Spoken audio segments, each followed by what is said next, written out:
I got some half-price cracked ice, miles and miles of carpet tiles, TVs, deep freeze, David Bowie LPs, ball games, gold chains, what's her name's an adder, push some Trevor Froze's track suits from a mushy shepherd's bush.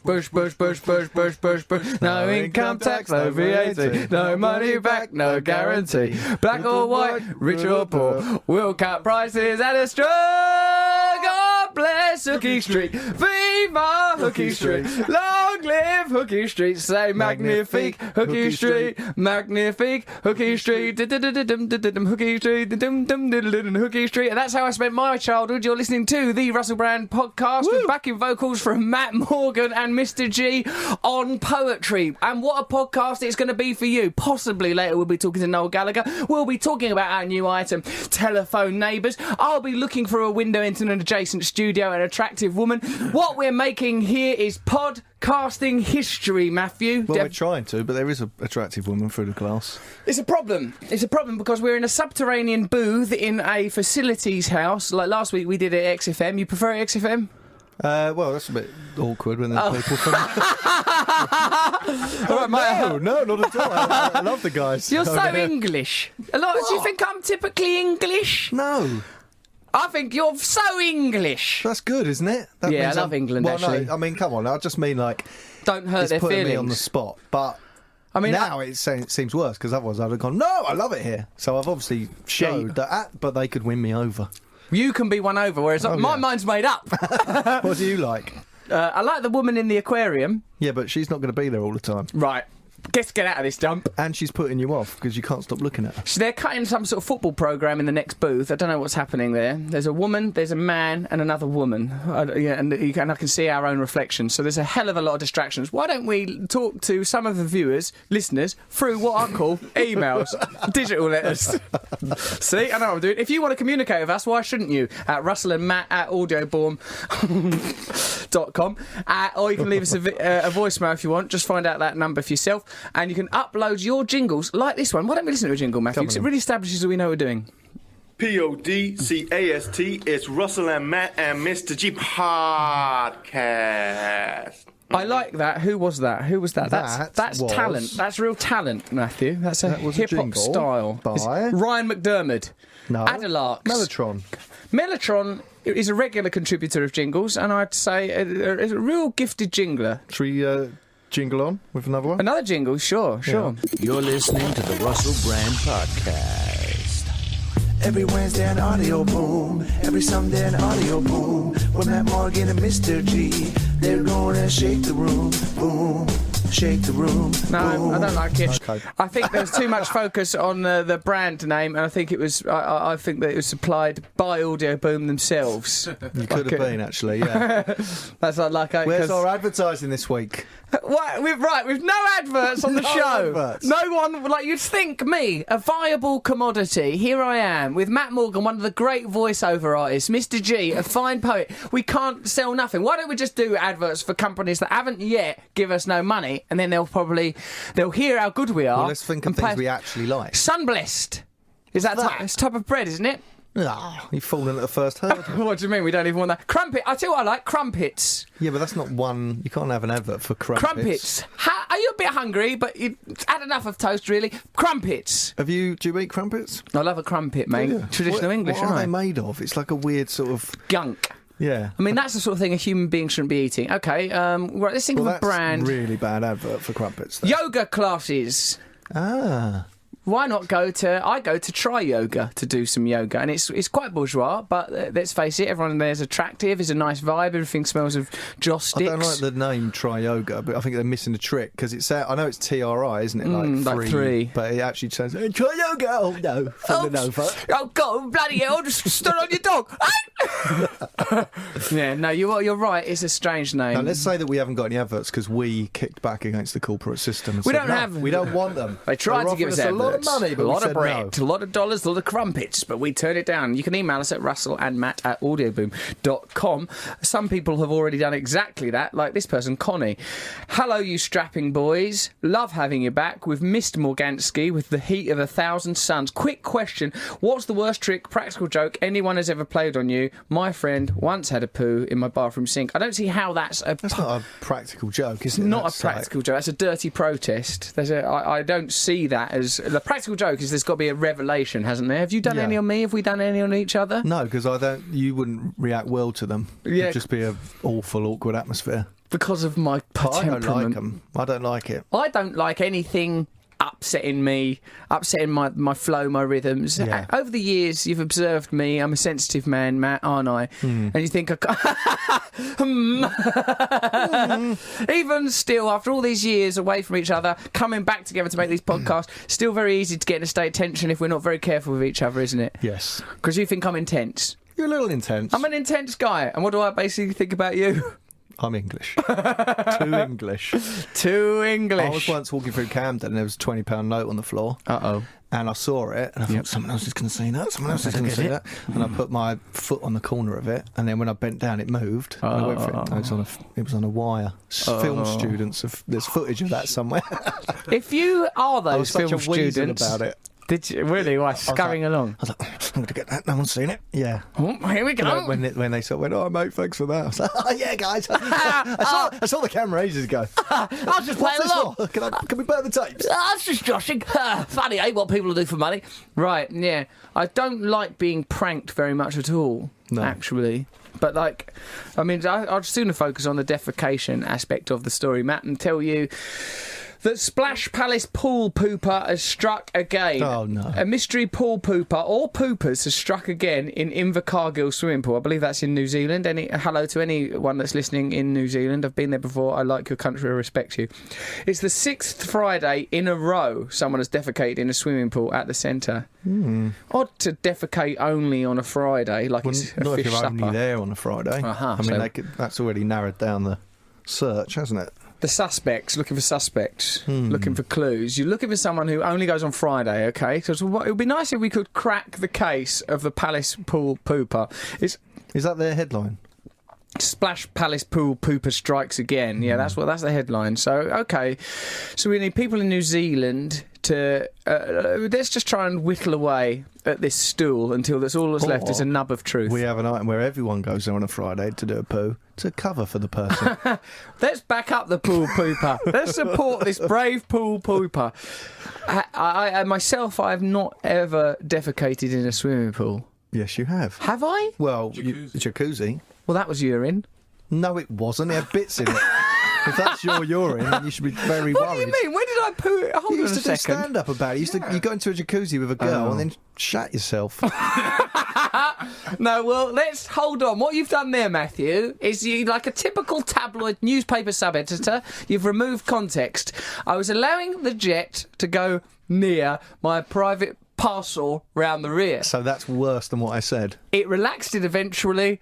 Tuscan bean soup. Eventually. That tight knot of rage eventually yielded, and yeah, it did actually. I mean, the girl that I was with didn't. It was at Champneys Spa. This was when I was a younger man, 10 years ago. I saw Frank Bruno while I was there. This is a good advert for Champneys.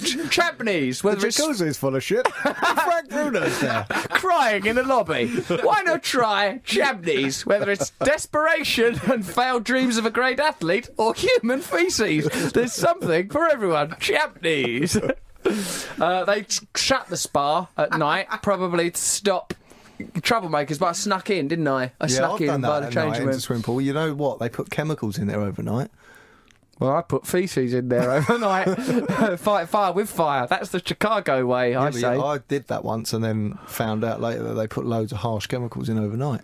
You've always been a bit of a wrongdoer, a bit of a strayer from the path of righteousness around late night pools, of course, because it was you that jumped on the swimming pool cover, wasn't it? Oh, yes. When we were staying on the Isle of Wight, when we were hooking up with our pal David Icke. Well, I jumped on it and then it broke and then I fixed it. You didn't fix it. Well, I got the man to fix it and I... You went down the wrong road. Yeah. That was the wrong road. That was known as the wrong road of Matthew Morgan. A night of... On the same holiday where you were sleeping with the cleaner. I was going down the wrong road. I didn't sleep with the cleaner. She must be dead now because that was... she was getting on a bit then, wasn't she? I merely cuddled her in the face with my waist. And if that's not loving, a waist-face cuddle on the Isle of Wight. Back in days, as you know, back then I was very, very mentally unstable. This is not the proud man who stands before you now. So I think that you were the worst behaved on that holiday. Oh, yeah, of course, yeah. Well, I let lifted off a that fire woman's extinguisher. morale. You let off a fire extinguisher, whereas I gave something back to the community. You've raised her stakes so high, she'll never match them. I mean, She's on the Isle of Wight as a cleaner. She suddenly's having sex with a Hollywood star. There's Ike lives on the island. Ike might put out. There's Parkhurst Prison. There's sort of one. The Crays were temporarily there. Like I should just I would say to that lady, work with what you can, and apologies if there were for any trouble that I've caused you, either emotionally. Should we go back to the feces story? Yes, please. Our first love. In the first instance of the first case of the palace pooper, a smidgen of feces was discovered in the leisure pool. A smidgen. So a smidgen sounds like a little smudge of it, not like a solid floating bit. I don't see how a smidgen can exist in liquid.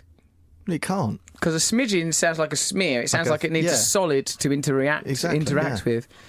So perhaps a nugget or a gobbin or a pellet. A pellet I would accept that there could be a pellet.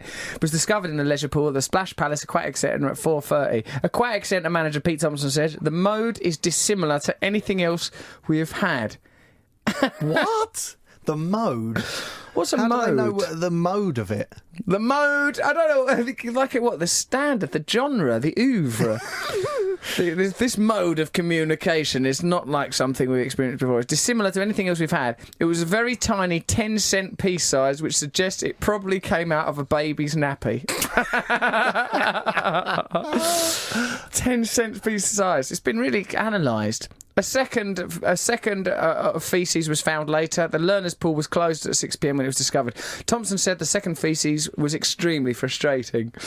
How do you prove something is deliberate unless you catch them in the act? Thompson noted. Some sort of coordinated attack is going on around the country. Darryl Gray, who was watching his grandson in the water, said dozens of kids were in the leisure pool when it was done. The man came along, spotted something in the pool and came back with his pooper scooper net. Then he closed the pool. The pool was so busy it would be nearly impossible to spot the culprit, he said.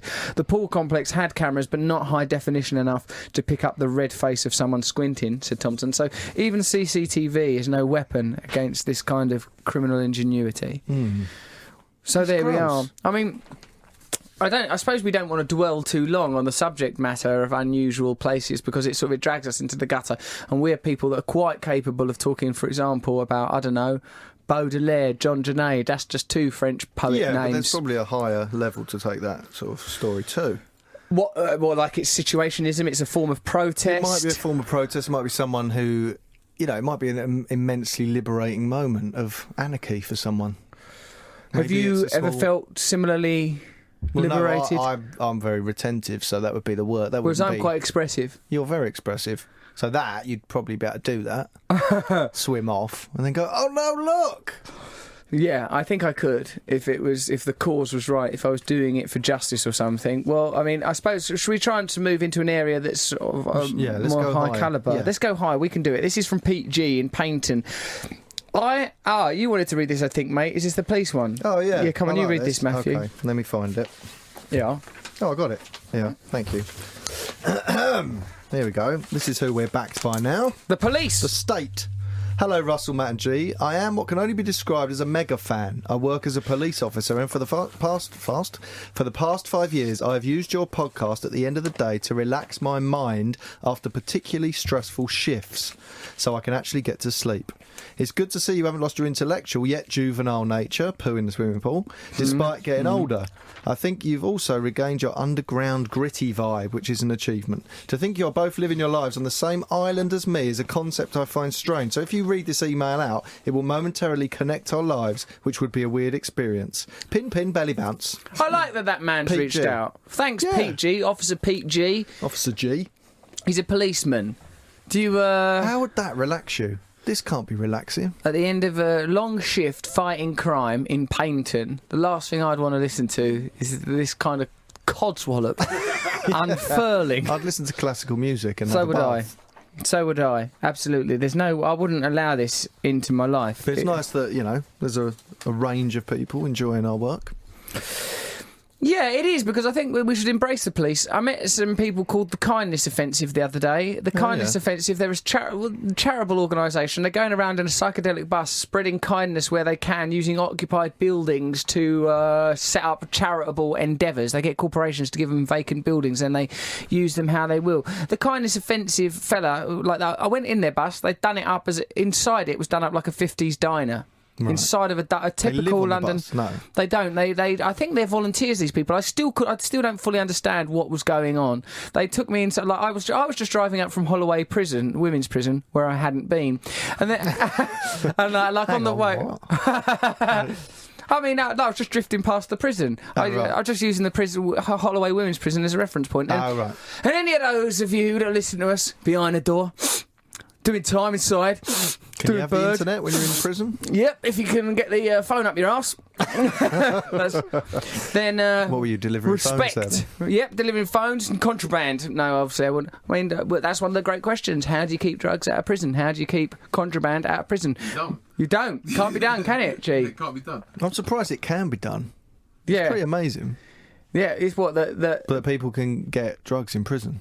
You got a hat. So I mean, mostly Matt, the great unsayable is it must be the screws and prison workers that are taking it in there to have it in there in such quantities. So it's institutionalised. It shows that even in the microcosm of a prison, you can't control drugs, and it comes down to corruption. What if they just drug tested everyone every morning?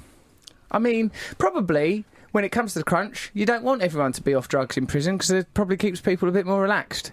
You don't want everyone too agitated. On the wing, on the landings. What if they're all coked up? Coked up, last thing you need, troublemaking, unless they're using that energy down the gym.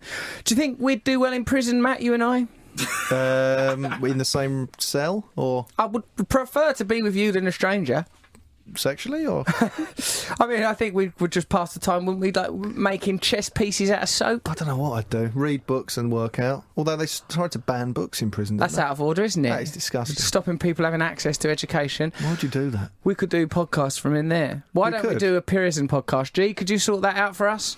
Yeah, definitely. There you go. G has just pledged podcast from a prison. What, like Brixton? Yeah. Brixton Prison. What if we come live from Brixton Prison? Don't you think that would be a positive thing to do? Yes. Do you think we'd be unnerved while we're there? No, it'd be all right, We'll be fine, wouldn't we? Cavity check.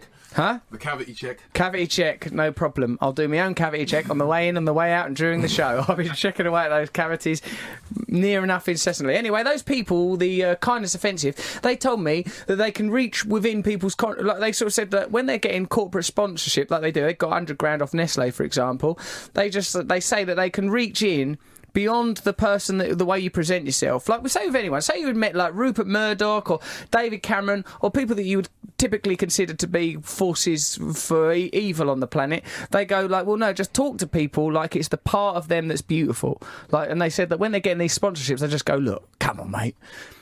You know. How do they get the meeting? How do they get in there? I don't know how, because really, when I met them, they were just guys with a colourful bus, but they've given £6.5 million worth of charitable donations since 2008. They've met up with Boris Johnson. They've got, they've got all of this real estate all over London. The Kindness Offensive. They're very interesting. But do people like Nestle give the money so that they can say it publicly? Yeah, basically, so yeah, it's basically PR. But I said to him, why would you do that? And he goes, well, look, everyone's saying we want these corporations to change, and here they are changing. Like, you can't close that door to them. Like, let them change. And they said that we sort of talk to people in this sort of way of like, come on, you know that's not the real you, but just come on, let's do this thing, like reaching through.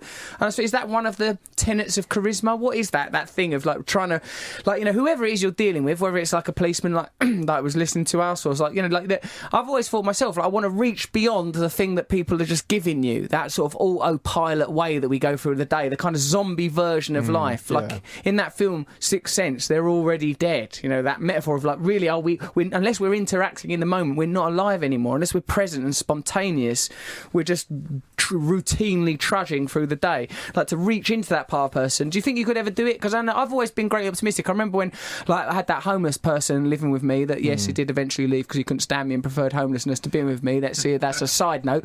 But like, I goes like, You know, like he could have another chance in life. He could have another chance in life. He could get a job in a garden centre. And you went, no, you'd just get a phone call saying that like he disappeared and someone had nicked some shovels. Yeah, You know, like but he was a special case in the sense that he'd given up. Like he had those leg wounds, or like sort of like infected ulcers. ulcers on his legs. And we took him to the doctor, got him the tablets, and he didn't take the tablets. So he just didn't have any preservation of himself apart from sort of getting drugs and. So I wonder if I think something had happened to him that has broken him, so the point of where he wouldn't work at a garden centre. I think this is good. £5 an hour. Look at these gnomes, they're delightful. Beautiful spider plant. But there are people who that would, an opportunity would change their lives. Because why is it that we can't get people to tune into the ultimate reality of we're all basically in the same condition, we've got kidneys and lungs and infinite space and all of that. And like the thing I'm always harping on about these days, mate, is like whatever it is that makes your heart beat and your body create white blood cells, most of the things that happen in your anatomy are happening entirely unconsciously. The seat of the consciousness, such a limited part of the being. I might go to a bus stop. Shall I put a hat on? The decisions we actually make are a tiny fragment of our actual existence, and then that happens within the broader context of nature. So I wonder why we can't find more common ground. I wonder why people are so frequently caught up in selfish, illusory things. You sent me that thing about how rich people are less kind and give less to charity percentage. Yeah, you owe me £5 for that, actually. Yeah. But, people, it seemed to suggest that, say life's like a game and they're winning the game, it makes them sort of dislike the people who aren't winning it.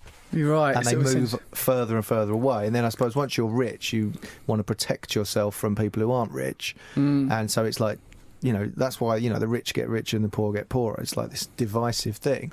But then the hope from that was that they spent time with them, and after a while you break down the fact that they're rich and their humanity comes out, and then they were quite nice in the games. They were given money, weren't they, and give a percentage to...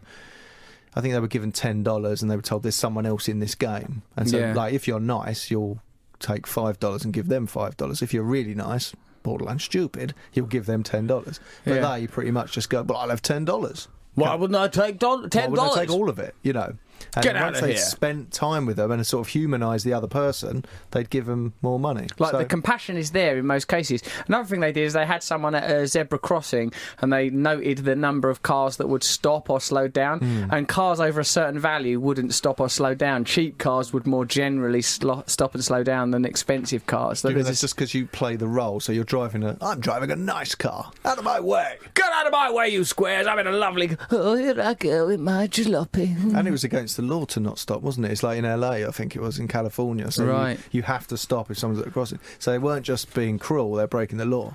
Feel that the rules don't above the law. They think these people think they're above the law, these people.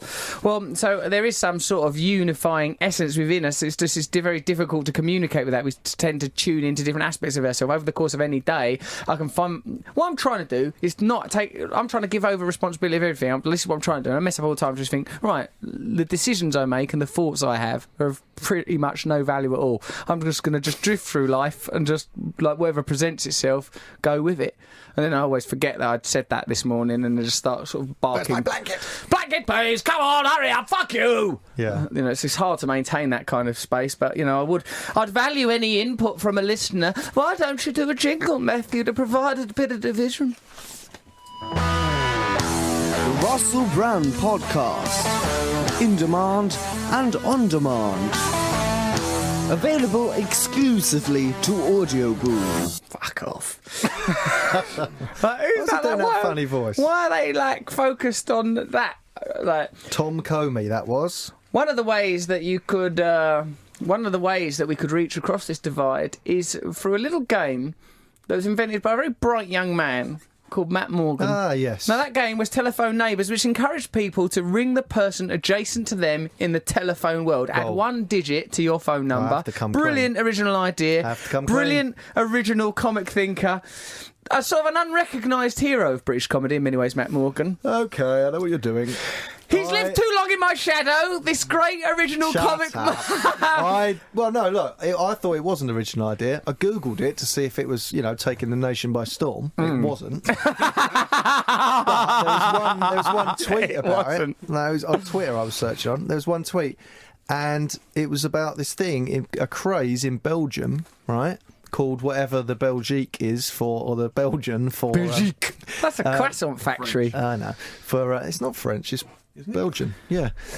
Telephone. They speak neighbours, French or Flemish in Belgium. telephone frienden or whatever it is. It exists. The Belgians have And been it's doing it for ages. It's got the same name, and it's add one to your phone number. Your whole So concept I think that you're a plagiarist. No. What I think is like been when stealing from the nylon Belgian- was invented simultaneously yeah. in New York All and right, mate. London, Yeah. hence getting the name Yeah, nylon. New York and Yeah? London. It's Yeah. that. It's one of Telephone those. neighbours then. It shows how important it is. It's as important as your nylons, Russell. What's your next idea? Tintin? What's your next idea? Chocolates? Argandals? No, that's not them, is it? Hogarden? Stella Artois? I'm just going to list all the They're Belgian French. things I know, and That's there not ain't that Belgian. many. Poirot? Well, That's there you it. go. See, there's loads of things being invented here. So who do we trust? Me Or a From Belgian? a country of inventors? A Or nation. Tintin? Bloody Tintin. Yeah, I'm with you. So the Belgians have reverse plagiarised you Yeah. again. Anyway, the telephone neighbours has been, well, it may not show up on the internet except in the region of, what is in Belgium? Twitter. What's It was on Twitter. Belgium? What's that? Maastricht? Is that Belgium? Oh my God, Brussels. Brussels. Yeah, Brussels. I'm like, this is like one of Bruges. those tests when they go, we asked 100 people to identify the Prime Minister, and none of them could, and one of them was Russell Brand. What an idiot. Yeah, I didn't know There was one that thing Belgian in the town. paper this week about identifying English towns. Yeah.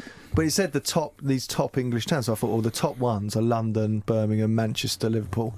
But I was completely wrong. I got London and Birmingham right, but one was Sheffield. That's a top town. Well, yeah, but it was just like they are big places, and most English people can't can't place them on a map. On a map, don't Yeah. know where they are. I think I'd know. Yeah, well, you've toured a lot, haven't you? I've You've toured this great land. Some people, though, have been affected in a positive way by telephone neighbours. People that probably didn't know that you stole it from Belgium, like Will here. I rang my telephone neighbour, and the recipient was a man called Damien. He sounded Irish, so it's likely I was charged for an international call. I would appreciate a reimbursement. He was a nice guy. We were quite civil. I don't think we'll keep in touch. At first he said I'm tired, and then he cursed. So there you go. Lace Ramel, you guys are a classic. I always look forward to hearing your randomness. Have you thought of trying international telephone neighbours? Anyway, time well spent. Look forward to more. Psst, Matt, is Russell a personal space invader? Hey, love you guys. Lacey Ramel. Am I a personal space invader? Not so much as you used to be, but you were a loomer. Yeah, I used to loom. Yeah, loom a bit. I don't loom so much these days. You boys, balls, she says in brackets, Mascao, are getting better and better. I've texted my telephone neighbour. I'm yet to hear back. You light up my life. That's from Fuzzpot I Farm. heard That's that nice. a lot of people actually use their telephone neighbour when they, when you fill in a form and you think, I don't want to give them my real number. Yeah. They add one to it. So apparently some people are scared to get in touch with them because Right. there'll be that. It's a backlog. I see. Telephone neighbours can be used for wrong as well as right. Some people here say lovely version of Birds of a Feather theme. They're going to just love our Fools and Horses one we've just done. Oh dear. Telephone neighbours reminds me of when I was little and rang random 0800 numbers from the phone box with my mates and asked them weird stuff till they hung up. I think it could catch on. So in a way, Matt, I think that we can't conclude that telephone neighbours, whilst being plagiarised, is an absolute failure because I think it's going to build. yeah. It's the sort of thing that, you just need to keep pumping away at it. I'd like someone to be like. It's a shame that none of us could successfully conjure up a telephone neighbour between us. Yeah, but let's not let that kill the item. I tried, as you know, Yeah, I quite tried. hard to call Well, I the added telephone. a few numbers because, like I said, my wife is my neighbour. But I don't know. How do they come up with numbers? There's not just a machine that does the next number. Well, I do. To be honest, Matthew, I think it's really very bloody difficult to spot any kind of system in such a Yeah, thing. they're just random. There's no rhyme nor reason to it. Have you done anything over the course of this week that you want to bring to this podcast? Let me look at my phone. I'm sure I've done something. Because I have. I've opened a cafe out of sheer justice. I've met kind people. Yeah, talk about your calf. I want to know about this. I remember you talking about it, and I thought that'll never happen. It's No, opening. happened. It's opening on tomorrow, and it's people in recovery from addiction are going to work there. I mean, how do you run a cafe really? And I don't know how anyone does anything. Getting anything done is so bloody hard. Getting like the graft involved in getting something Well, what's Just that? opened- Actually, was it you built a calf from scratch? It was an empty unit. I've obviously not picked up so much as a trowel. I've done nothing at all. I just mooch around there a bit. So like, I try and act like I'm... when I'm walking around a building site, you know how to act. You've seen it on the television. Put a hard hat on, mooch around, nodding a lot, hands Would you crossed behind turn your up back. like the governor? Yeah. There's a lot of mugs on that table. Try and get those picked up, please. You'll be back on the street in a week. Yeah, like that I am. Oh, yeah. Yeah. Do you go round there? I've been round there, yeah, every day of the weekend. Well, so it's it's 2 like, days. When's it actually? It opens on Thursday, doesn't Yeah. it? We're all going to go down there. Yeah, you're going to I come? might do, yeah. You won't come. I bet you I've don't. tried to move Miss Diary around so I can come down there. Yeah, I'd like it if you Watch did. it. Yeah, it'd be Gonna nice. be there. I don't have to give a speech because Oh, no, you've got to give a speech. you've made me give speeches in a lot of difficult Aren't you gonna situations. smash a bottle of champagne on the side of it? Or do you think that's bad? Might as well poor burn a taste? crack pipe in the doorway. You made me give speeches at my stag do. I didn't want to do that. Where? What? You When? said I had to give a speech. You said it'd tie the evening together. It was a disaster. What, in that strip club? No, Matthew. I seem to. Well, we did go to a strip club, and that was morbid and depressing. But prior to that, we were in a simple restaurant, and you said, "Give a speech. It will tie things together." Well, I was drunk. Well, it I didn't do that. tie things together, I like did that when you it? tap on a glass and say Speech. Yeah, I know you love that. Unless it's your do. Person that's supposed to do the speech. Great speeches we gave at your wedding, both Brilliant. of us. We both did very well. And yet, have I seen the video? No video we haven't sent. seen the video. On a further note, I'd like to. Who's the name of that 10-year-old girl? What? The 10-year-old girl is like your wife's niece or something. My niece, Ashley. Ashley. I really liked her. Great kid, lovely dancer. She's got rhythm. But she made me dance on the dance floor, and I really got into it. And everyone else was... Well, there's a lot of people mooching about dancing. Then Ashley got bored and stopped dancing and drifted off, and then I had to carry on dancing alone. And what's more is that our friend Hannah, who we work with, who looks after Matt, saw me... She's not a carer. Yeah, come on. She looks up your little putt-putt. She saw me and she went, "You had to carry on dancing there, didn't you? After that little kid abandoned you." And like that, I hoped that no one had seen, but she had seen. I hate that sort of thing. When, When I was younger, I was in a club. And What I know, kind? Can you believe it? I was in a similar sort of situation, and then to cover that gap where some girls had walked away from me dancing, Yeah. I grabbed my pint and drank it, and it was full of cigarette butts. And I starved it out. no, that's difficult, isn't it? So the embarrassment led to further I felt embarrassment. these things bumping against my lip, and I thought, oh no, oh god, and I took a mouthful of it. You don't want nothing bobbing against your lip unless you're having a fruit punch. Yeah. That's the only Sangria. Sangria, that's all right. A bit of lip bobbins. I don't even Yeah. like the salty rim of a margarita. Hello. There were. I was dancing with some orphans in a Hare Krishna temple. I was dancing with children. We will be doing this show from a prison soon. I was dancing with some. Get us some advertisers, Dan. I can get adverts. Drink. Water. Artizer. You could have.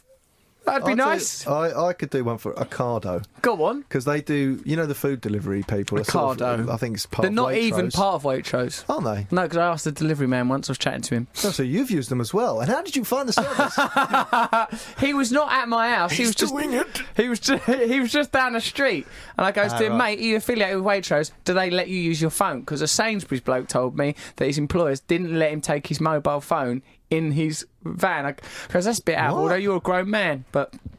Yeah, to stop them messing around the phone, they give him a work phone for emergency numbers. Well, I don't think that's that bad. They've got a phone. Otherwise, they'd just be sitting there texting. They Why might be not late. text?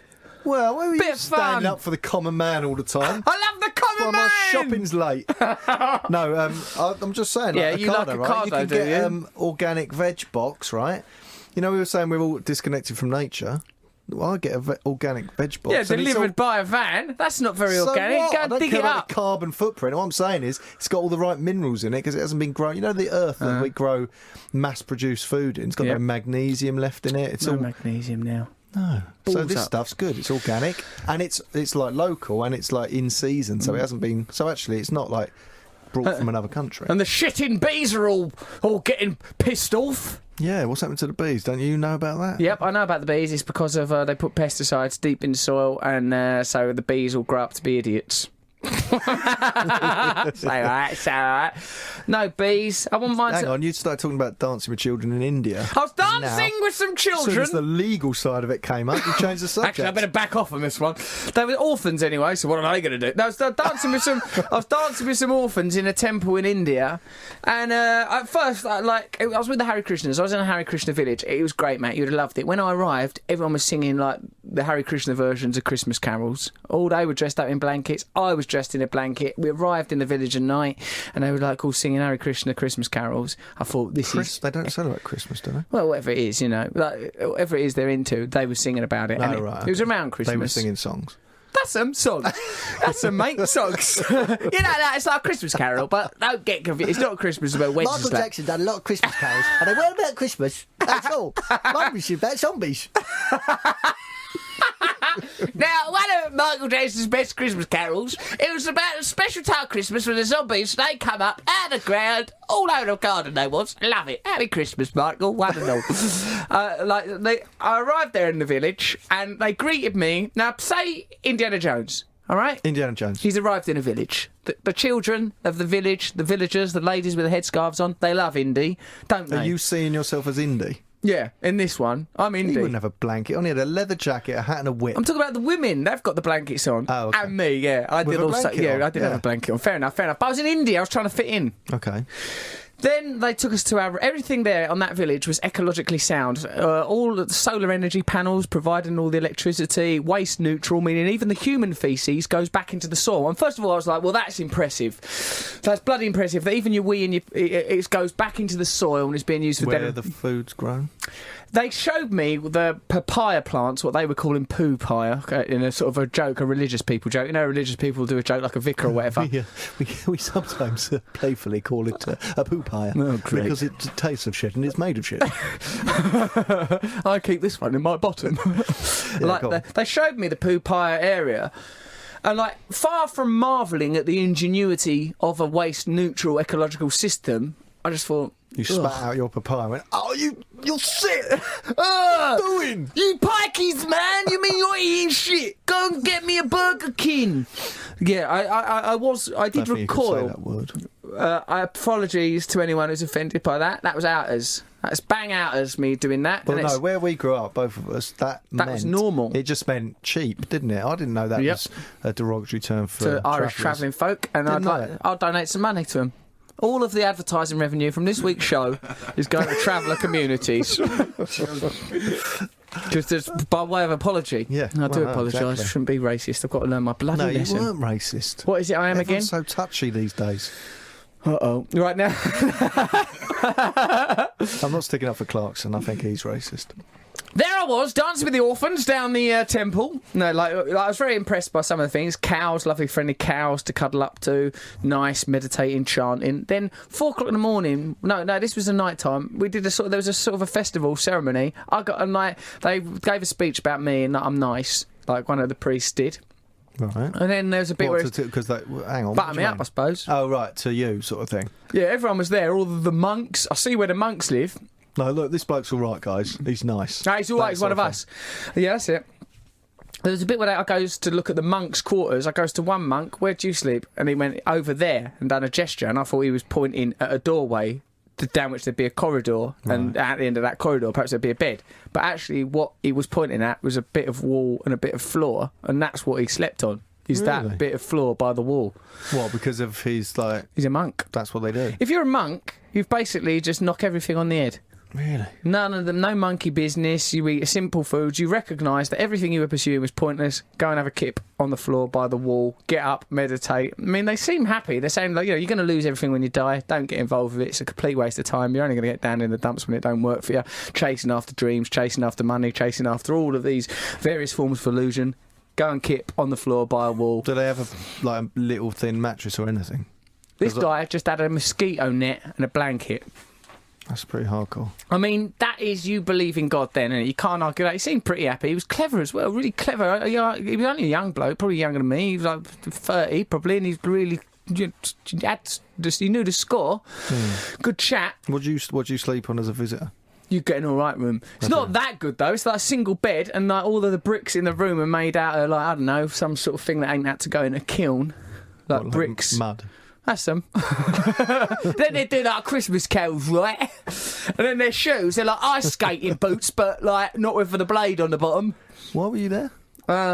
Is it a holiday thing? Well, I was in India, yeah. I was just going around India, wasn't I? We're at the festival, just at the there was a festival dancing bit. They tried to get me to dance, and I noticed they were filming. I thought, I don't want to be filmed dancing. Still recoiling from the memory of Matt's wedding, being tricked into dancing by that 10-year-old who then just abandoned me and left me. Like, and the adults wanted to dance. I thought, no. And then the children came over and, come on. And then it was a bit like Indiana Jones. I see too much of my life through the filter of Indiana Jones films. I recognise that now, particularly as Indiana Jones films didn't really ever centre on Indiana dancing with children. I don't know if that's ever in it. I mean, he was in temples, wasn't he? The Temple of Doom, for example, he went to. But then dancing was peripheral to the plot. If it wasn't central, was it? No way. There wasn't like he didn't have to dance to get that pebble it was back. More of him just punching people, punching them once, and then they just never get back up again. Cracking the whip, a stupid noise going. Crack, yeah, a lot of sound effects. Now, I danced with those children. I lost it in the end. I like, God. You know, there's a point of dance where you don't know what you're doing. No, there's that's good, isn't it? You lost yourself in the dark. I thought you meant you lost it. Went, right, get out! You bloody orphans! No wonder your parents are dead! No, too much? Too much? No. Yeah, but the orphans aren't here, and that was a comical character doing that. Yeah, no, and that comical character was I Am. Well, so I danced, it was amazing actually. I invented a dance move that I like to think might live on in the temple community to this day. Where I was doing I thought the way to dance with these children is to act out little parts. So I was pretending to fight, I was using weapons, I was firing a bow and arrow, and the bow and arrow really caught on. The orphan kids loved it. They were all firing bow and arrows back at me. It was great. By the end of it, I was just so tired. It's hard to stop those things. Yeah, it is. And then when it went after the dancing, it turned back into a serious bit about let's talk about the Lord and oneness and unity and metaphysics and our obligations. And they all had invisible bow and arrows. Yeah, and I was pulling stupid faces as well just to keep the vibe going because I'd won their attention by now and their trust, and I didn't want to ruin that. So while some of the monks were chatting about the Lord and whatnot, I just was monkeying around. There's a video of that somewhere without the context of the children. It's just you going, oh yeah, God and that. Yeah. So that's why dancing with children is to be undertaken with a degree of caution. It's not like you see on a film where it's a girl standing on a man's feet dancing, that one. It's good though if you're is shy of dancing, the child bridges the gap because you can just be with a child. Yeah, that's all right, but it's worse to dance at a wedding. Like what I hate is when you're pushed up to dance. Like, I can dance when I'm ready. Yeah. But if it's too premature, especially if I don't know the song. Yeah. I'm not good at anything prescriptive at all. Any sort of, this is the time we have fun now. What? Don't like it. No, I don't like it. I'd rather not be involved.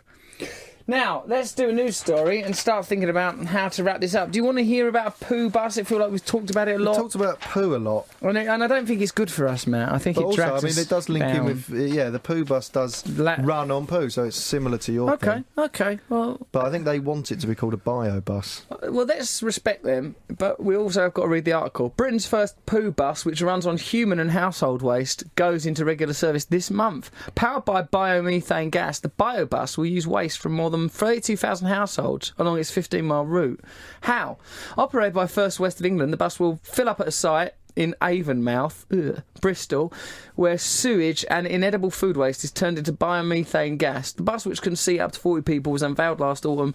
Well, I think that's fantastic, actually. I mean, it's a very positive thing, and these are the kind of solutions we have to look towards, but it's hard for them to clamber past the poo bus image, isn't it? Why did the word Avonmouth make you go, ugh, and then you said sewage and didn't react? Because Avonmouth, I really could envisage that, like as a sort of a lady's mouth. That image is, I find, alluring.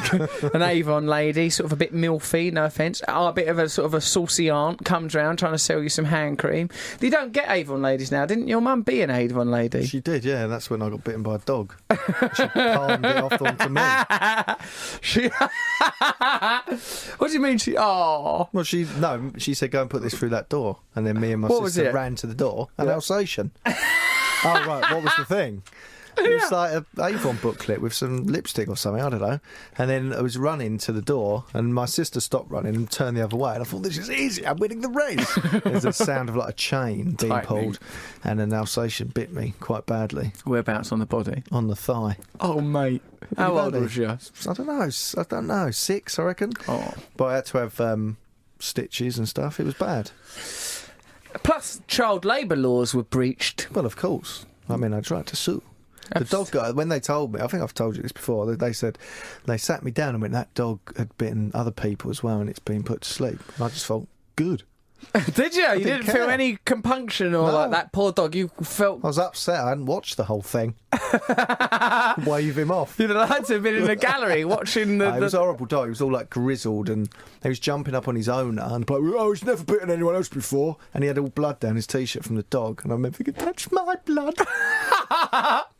Your blood all spattered up a bloke's front. Yeah. And then I was scared of dogs for most of my childhood. I know, you still moan about it, don't you? Well, what we've come to there, Matthew, is something by way of conclusion via a ramble, but to make some sense of it all, why don't we turn to a man who's been doing rhyming for money all his life and is not about to stop now. And also, as a side note, and in fact a centrifugal point, this poem can be won by the person that's given the best contribution to the show, the best email, the best jingle, best whatever. I'd like to say it's probably me, with some of my chat. Well, you've done a lot of work, but I reckon, what about that policeman?